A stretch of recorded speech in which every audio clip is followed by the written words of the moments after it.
warahmatullahi wabarakatuh.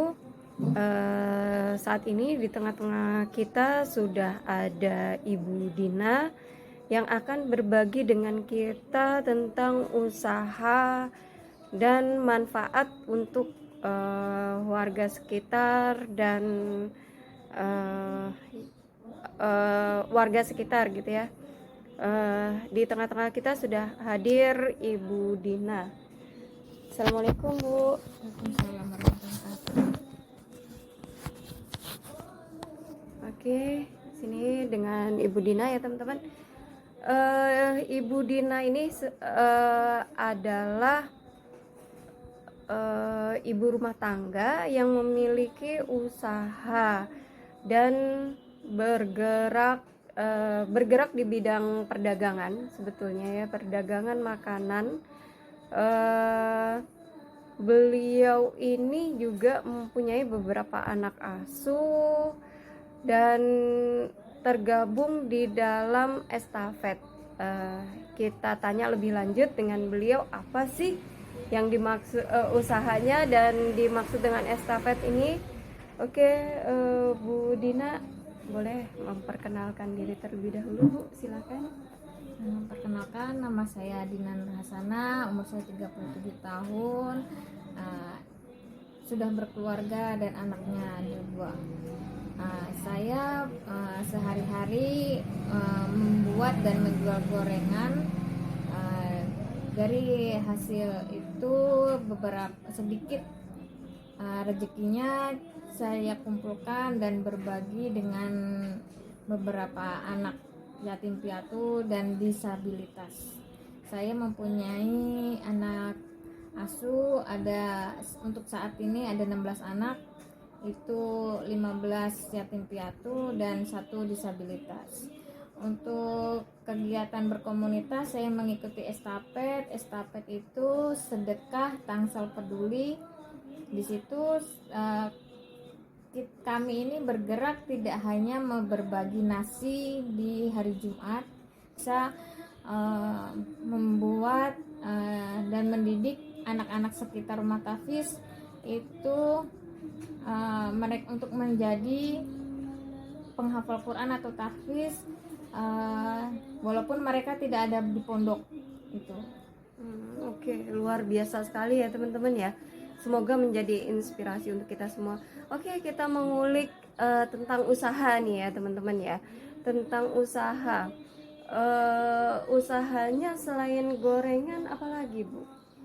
Untuk usaha selain gorengan itu saya ada warung sembako atau warung kelontong kecil-kecilan di rumah, hanya itu aja. Seperti itu. Oke. Dari tahun berapa Bu untuk usaha yang didirikan saat ini, yang sedang diusahakan saat ini Bu? Kalau untuk gorengan itu setelah pandemi, tapi kalau untuk sembako itu hampir berapa ya? Hampir 14 atau 13 tahun. Ide pertama kalinya nih tercetus pada saat saya ingin membuat gorengan nih, itu apa Bu? Kalau untuk membuat gorengan itu kebetulan sebelumnya itu kan ada yang menitipkan di warung. Oke. Nah, sebelumnya ada yang menitipkan di warung. Setelah beliau ini tidak menitipkan, ibaratnya libur menitipkan itu sampai hampir sebulan lebih. Saya pikir saya bisa membuat, jadi saya buat sendiri. Akhirnya ya dari situ untuk memulai jualan gorengan itu dari situ. Jadi sebelum pandemi ya Bu? Setelah pandemi. Jadi pada saat pandemi gitu ya. Oke. Kalau untuk gorengan ini pas pandemi ini apa yang menjadi dampak yang untuk usaha Ibu nih, dampaknya itu apa Bu? Kalau untuk pas pandemi kemarin itu dampaknya ada beberapa ya yang agak-agak takut untuk membeli, karena kan waktu itu corona itu baru tinggi-tingginya, itu ada beberapa yang itu, jadi kita agak mengurangi pembuatannya, agak dikurangi. Tapi setelah itu Untuk saat ini yang sangat berdampak adalah bahan baku itu minyak goreng ya minyak Bu. goreng agak tinggi harganya. Iya, betul betul. Untuk mensiasatinya juga kita harus mencari harga-harga yang promo. Betul gitu. betul. Kita sebagai ibu rumah tangga ya, karena kita di rumah pun kita memakai lebih banyak menggorengnya ketimbang yang kukus-kukus atau rebus-rebus gitu ya teman-teman ya. Oke, pertanyaan selanjutnya, bagaimana usaha ini bisa bermanfaat untuk warga sekitar? Eh, Usaha ini karena kan untuk pembuatannya itu, untuk gorengan itu tidak hanya saya semua yang membuat, jadi ada yang menitipkan juga.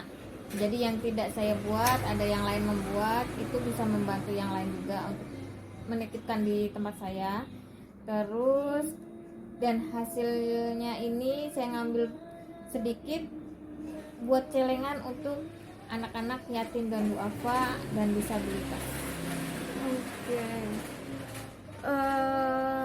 Adakah kendala selama menjalankan usaha di gorengan ataupun di warung ya Bu ya, warung kelontong, adakah kendala dalam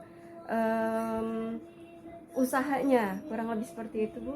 Kendalanya seperti penjualan atau seperti bisnis yang lain ya, persaingan dagang itu kendalanya di situ. Jadi ada yang lihat kita agak lebih maju sedikit, pasti akan ada yang meniru. Itulah kendalanya.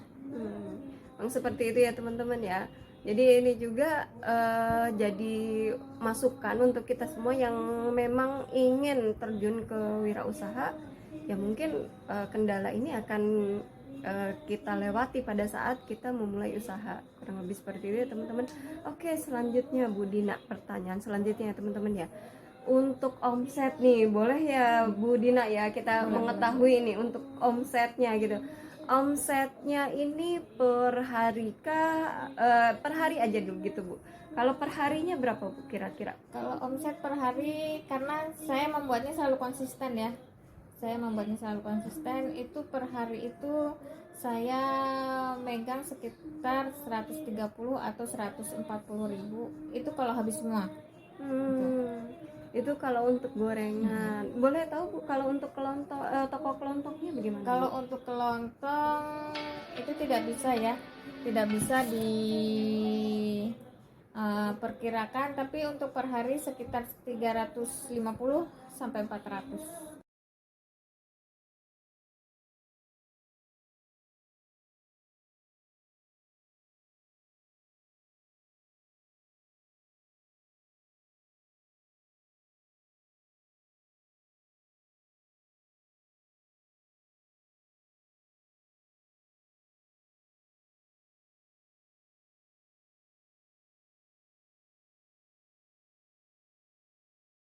Memulai usaha atau sampai usaha itu berjalan, tipsnya apa Bu untuk kita semua nih? Tipsnya yang pertama, jangan malas untuk bergerak.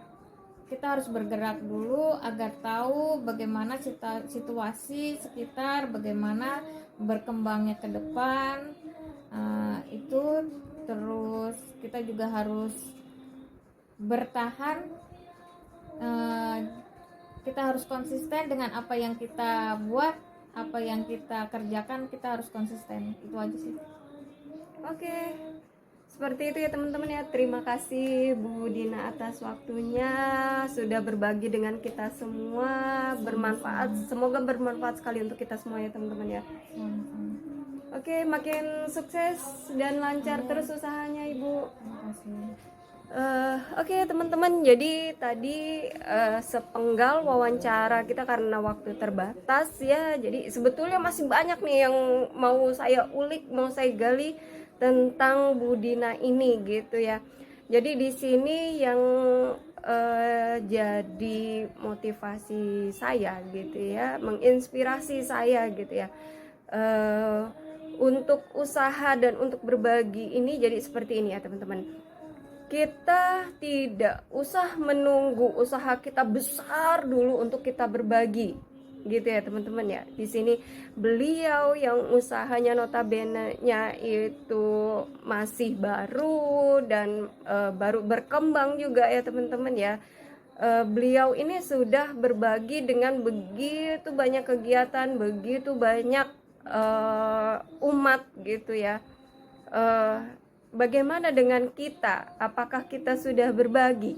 Seperti itu teman-teman.